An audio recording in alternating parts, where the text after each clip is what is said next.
Bonjour à tous et bienvenue dans cette partie de la formation. Nous allons continuer toujours avec, la création d'entités et nous allons voir à présent comment créer des relations entre les entités. Les relations one-to-one ou bien one-to-many ou bien many-to-many ou bien many-to-one, etc. Alors, je suppose qu'à présent, nous avons envie de créer une table adresse dans laquelle nous allons stocker l'adresse de nos utilisateurs. Nous avons pleinement le droit de le faire. Donc, ici, je peux nettoyer tout ça. Et donc, nous allons alors créer une entité alors. Donc, make entity. Nous allons donner comme nom à notre entité. On pourra mettre ici address. Address comme ça. Et là, vous allez voir que l'entité est créée, le repository est créé également. Alors, au niveau de l'adresse, nous allons y stocker quoi? Déjà, la rue, donc street. Street. Après ça, nous allons, le type, ce sera string 255. Est-ce que ça peut être nul? Non. Après ça, maintenant, nous allons indiquer que nous voulons le code postal. Code postal. Voilà. Et ce sera string 255. Est-ce que ça peut être nul? Non. Après ça, nous aurons besoin de quoi? De la ville, donc city. Et là, string 255. Est-ce que ça peut être nul? Non. Après ça, nous avons besoin de quoi d'autre? Nous avons besoin du pays dans lequel se trouve la personne. Donc, country. Country. Et là, string, c'est bon. 255, c'est bon. Est-ce que ça peut être nul? Non, ça ne peut pas être nul. Alors, une fois que cela est fait, maintenant, il faut également penser que une adresse n'existe pas seule. Une adresse doit avoir une correspondance au niveau des utilisateurs. Donc, quand je prends une adresse, ça va appartenir à un utilisateur. Donc, du coup, je vais alors créer au niveau de adresse un champ qui va s'appeler user. Et ce champ va me permettre de savoir l'utilisateur à qui appartient l'adresse. Maintenant, là, on me demande le type de données. Donc, moi, je ne veux pas stocker du string, mais je veux stocker également une autre entité. Donc, du coup, je mettrai alors relation. Relation. Voilà, relation. Alors, relation comme ça. Et ce faisant, on me demande maintenant avec quelle classe je veux effectuer la relation. C'est plutôt avec la classe user, tout simplement. Donc, je mets ça. Et maintenant, on me pose la question de savoir quel type de relation je veux créer entre les deux. C'est-à-dire entre address et user. Alors, déjà, je vais me poser les questions. Donc, je vais vous montrer une méthode pour faire cela qui marche toujours. Vous allez vous poser la question. Vous allez partir déjà de utilisateur vers adresse et vous allez faire également le retour.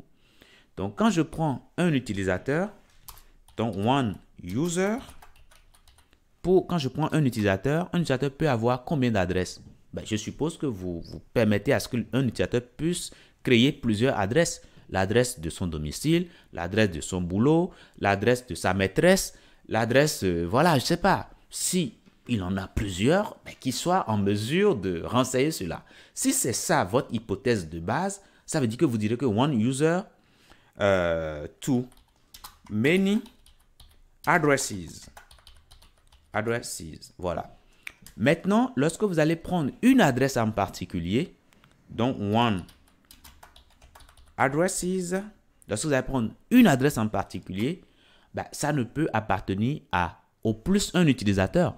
Ok, vous ne pouvez pas avoir plusieurs utilisateurs avec les mêmes adresses, ça n'a pas de sens. Ok, voilà. Donc du coup, one address to one user. Vous voyez ce que j'ai fait là? Je me suis posé les questions. Donc, les réponses que j'ai trouvées ici dépendent bien sûr des hypothèses que j'ai posées. Parce que pour répondre à une question, je pose des hypothèses. J'ai dit tout à l'heure qu'un utilisateur peut avoir plusieurs adresses. Mais il se peut demain que le projet que vous aurez en face de vous, les spécifications du cahier de charge vous imposent qu'un utilisateur ne puisse avoir qu'une seule adresse. Là, vous ne direz pas ici many, hein, ok? Donc, c'est en fonction des spécifications du cahier de charge que vous arrivez à produire une réponse à ces questions-là. Un utilisateur peut avoir combien d'adresses? Dans notre cas, on a dit plusieurs. Ça, c'est bon. Maintenant, quand je prends une adresse, ça ne peut appartenir à au plus un utilisateur. Donc là, c'est bon. Maintenant, une fois que cela est fait, maintenant, je commence par regarder. Là où j'ai many, c'est cet endroit qui m'intéresse. Donc ici, j'ai one ici et là, j'ai many. Donc sur la première ligne, je vais garder ceci. OK? Je vais garder ça. Alors ici, j'ai one ici et one là. Donc du coup, je n'ai pas le choix. Je vais garder one. OK? Voilà. Donc, comme j'ai déjà adresse ici, je ne vais plus prendre encore adresse. Je vais plutôt prendre maintenant user. N'est-ce pas? Donc du coup, je vais prendre ça alors. Voilà, tout simplement. Donc, on aura alors une relation one to many ou bien many to one en fonction de là où on se retrouve. Donc, ici, dans notre terminal ici, on est en train de créer l'adresse, n'est-ce pas? On est sur l'adresse. Donc, or, on a dit que on peut avoir plusieurs adresses. Donc, many address to one user. Voilà. Donc, comme on est sur adresse, on mettra alors ici many to one, tout simplement. Et là, on me demande que est-ce que nous voulons permettre au champ user d'être nul? Non, ça n'a pas d'intérêt. On ne peut pas avoir d'adresse sans utilisateur. Ça n'aura pas d'intérêt. On ne pourra pas l'utiliser. Donc, on mettra no. Maintenant, on me demande ici, est-ce que nous voulons qu'à partir de user, on puisse récupérer les adresses, c'est-à-dire toutes les adresses appartenant à cet utilisateur? Oui, ça nous intéresse. Donc, on mettra yes ou bien on va valider, hein, tout simplement. Maintenant, on nous dit le nom du champ que nous voulons créer dans user. Est-ce que ça va s'appeler addresses? Oui, ça nous convient parfaitement. Donc, on fait entrer. Alors, est-ce qu'on souhaite qu'on supprime automatiquement les adresses pour lesquelles on n'a plus d'utilisateurs? Non, nous, on ne va pas accepter. C'est vrai qu'une adresse sur laquelle il y a peu d'utilisateurs n'a plus de sens. Mais il est convenable que ça soit vous-même qui supprimiez vos données. Ça, c'est très important parce que si vous laissez le système le faire pour vous, imaginez qu'un jour, une adresse est supprimée alors que vous aviez plus tard besoin de ça. Donc, c'est pourquoi il est judicieux, il est préférable de ne pas confier cette tâche-là au système. Donc, on mettra no, tout simplement. Et là, c'est bon. Voilà, le champ est bien créé. Alors, ce qui serait bien aussi, c'est de savoir quand est-ce que l'adresse est créée. Donc, nous allons créer un champ created at. Et ce champ-là, le type, on nous propose datetime immutable. Moi, ça me va parfaitement parce que datetime immutable, ce sera un format de date que je pourrais après modifier si je le souhaite. Donc, je vais simplement garder cela. Je fais entrer tout simplement. Et puis, on me demande, est-ce que le champ peut être nul? OK? Est-ce que le champ created at peut être nul? Non, ça ne peut pas être nul. Quand on crée déjà une adresse, il faut systématiquement qu'on indique la date de création. Donc, je mettrai no. Après ça, je vais ajouter updated at.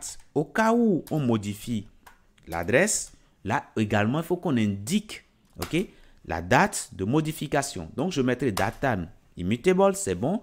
Maintenant, est-ce que ce champ-là peut être nul? Oui, ça peut être nul parce que on peut avoir une adresse qui n'a jamais été modifiée, par exemple. Et là, updated at n'aura pas d'intérêt.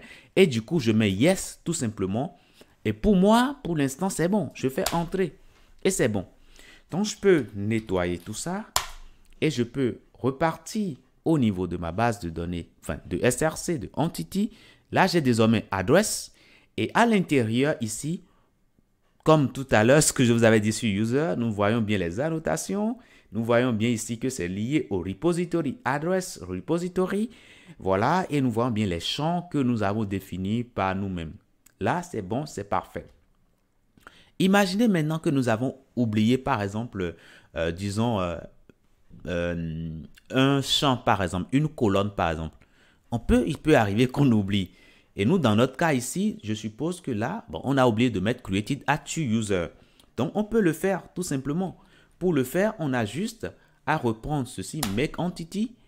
On aura simplement à mettre quoi? Ben, on aura simplement à dire que nous voulons créer l'entité user. Et ce qui va se passer, c'est que Doctrine va regarder et va dire, ben, mais il y a déjà une entité user qui existe. Donc, quand je mets user, voilà, il me dit, voilà, il y a déjà une entité user qui existe. Donc, ça me propose directement d'ajouter des propriétés. Donc, je mettrai alors created at. Et là, ça me propose data immutable, ça me va. Est-ce que ça peut être nul? Non, ça ne peut pas être nul. Après, je mettrai updated at. Et là, data immutable, est-ce que ça peut être nul? Oui, ça peut être nul. Et maintenant, là, c'est bon, c'est tout. J'ai plus d'autres choses à ajouter. Je fais entrer. Et là, c'est bon. Donc, je peux revenir ici, au niveau de user, ici. Et là, je vois qu'il y a un changement. J'ai désormais created at et j'ai bien le updated at. Voilà. Et vous allez constater également que au niveau de addresses ici, au niveau de user, là, nous avons quoi? Ben, nous avons une relation. Donc, déjà, nous avons l'ORM et puis on a join colonne, c'est bon. Et après, ici, nous avons many to one. Nous avons la relation many to one et on nous dit que ben, c'est lié avec addresses qu'on a au niveau de user. Donc, quand on vient ici au niveau de user, nous avons addresses, un champ addresses qui est créé. Et ici, on a la relation inverse. Donc, on a maintenant one to many. C'est ce que je vous ai dit tout à l'heure. Quand on est au niveau de adresse, on aura many to one user. C'est ce que nous avons ici au niveau de adresse. Many to one. Mais quand on se retrouve au niveau de user, ça veut dire qu'on aura une relation. On va commencer ici de user, donc one user to many. Voilà, et c'est ce que nous avons ici. Voilà, donc là, c'est bon. One to many, tout simplement.